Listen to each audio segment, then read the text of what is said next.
texte sur Raymond Kopa, grand joueur de foot. Et je m'appelle Raymond Kopa, fils d'immigrés polonais.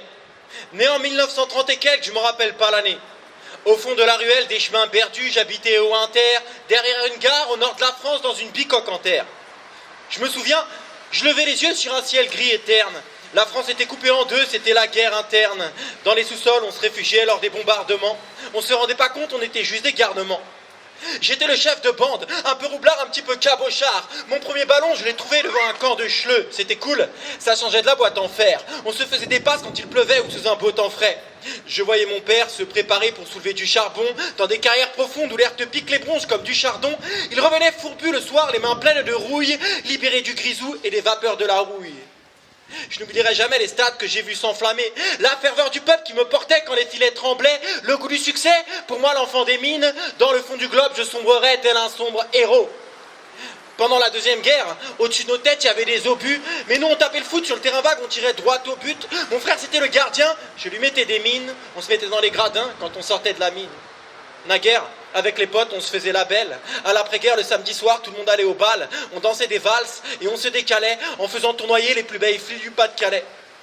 1949, je me fais repérer sur le terrain de foot. Un monsieur est impressionné par la puissance de mes shoots. Il me convainc de signer pour un club à Angers. Plus besoin de descendre la mine pour gagner de quoi manger. Je dribble, fais des petits ponts et des petits pas. Un crochet à droite, les adversaires sont décrochés. Dans la ville du Champagne, tout le monde est en transe. Aidé par mes compagnons, on gagne la Coupe de France. Avec un passement de jambes, aile de pigeon et un coup de rein, je décroche un contrat en or avec le stade de Reims. J'oublie pas les parents, restés à Neu-les-Mines, ce sera pour eux que je gagne ma première prime.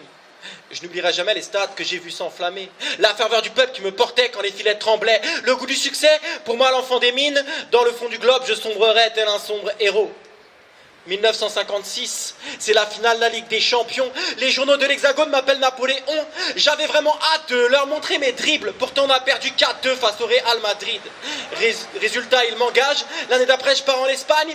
Avec eux, je gagne tout et personne je l'épargne. Les adversaires sont fanés. On les met Fanny. Mon équipe, c'est Puskás et Alfredo Di Stefano. L'attaque est au taquet. On évite les tacles, on se défonce. Les défenseurs sont sans défense, enfoncés par l'offensive. Fin de frappe. Tout le monde passe à la trappe. Le cœur bat dans les tempes et pour le score, on est dans les temps. J'ai vécu la deuxième guerre, les obus et les mines de charbon, l'après-guerre, la pauvreté et l'immigration. Fils de Polonais, à 25 ans, je représentais la France, ma nation des années 60 au temps de mon enfance. Je n'oublierai jamais les stades que j'ai vus s'enflammer, la ferveur du peuple qui me portait quand les filets tremblaient, le goût du succès, pour moi l'enfant des mines, dans le fond du globe, je sombrerais tel un sombre héros.